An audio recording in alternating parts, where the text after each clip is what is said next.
네, 이어서 정부 발표 소식 더 살펴보겠습니다. 오늘 정부가 소비자 물가 지수를 계산할 때 반영하는 품목과 가중치를 개편했습니다. 그런데 이번에도 역시 이 체감 상황이 제대로 반영되지 않았다라는 지적들이 나오고 있는데요. 정치경제부 강미선 기자와 이 사안 살펴보도록 하겠습니다. 예, 강 기자, 세부적으로 어떤 부분이 좀 달라졌습니까? 네, 먼저 조사 품목이 변경됐습니다. 예. 자료를 보시면요. 마스크와 전기차가 추가됐고 고교 무상 급식화로 학교 급식비가 빠졌습니다. 그러면 이런 부분은 지금 우리 실생활에 맞게 좀 개편이 된 부분이네요.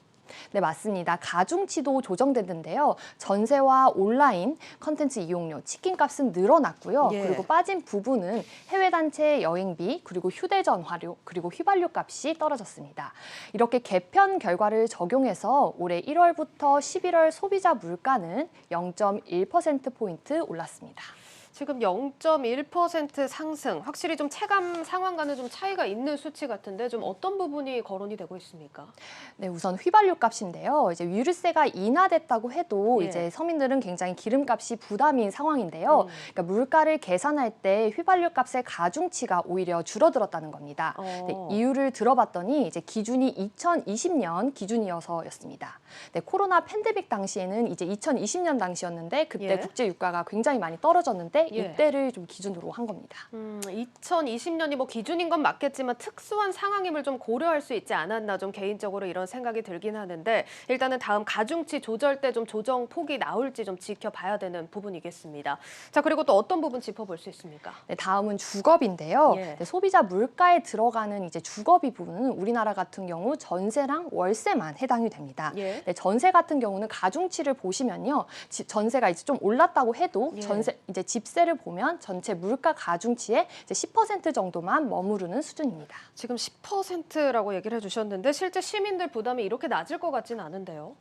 네, 맞습니다. 이제 주택을 이제 매수하신 분들도 이자 부담이나 이제 세금 같은 부분도 나가면서 이 예. 부분 역시 주거비라고 이제 생각할 수 있는데요. 예. 이런 부분이 좀 빠져 있다는 겁니다. 정부는 또 이런 부분은 또 포함하지 않겠다고 또 밝혔고요.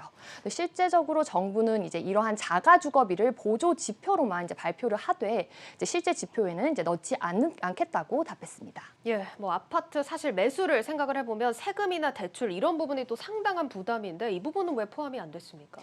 네, 이제 산출 방식이 좀 까다롭고 예. 변동성이 크다는 이유에서인데요.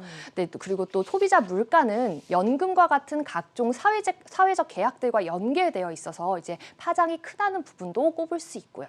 하지만 이런 부분이 좀 제대로 반영되지 않는 것에 대해서 이제 인플레이션 파이터로 불리는 한국은행마저 비판의 목소리를 내고 있는 상황입니다. 사실 해외 같은 경우는 이런 주거비 부분을 물가에 반영을 하는 걸로 알고 있는데 우리나라도 여기에 맞춰서 좀 변화를 해야 한다 이런 얘기도 들리더라고요.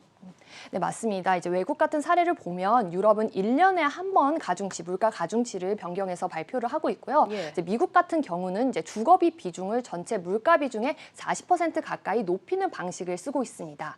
우리도 이런 방식으로 변화가 필요하다는 게 전문가들의 조언입니다. 한번 들어보시겠습니다.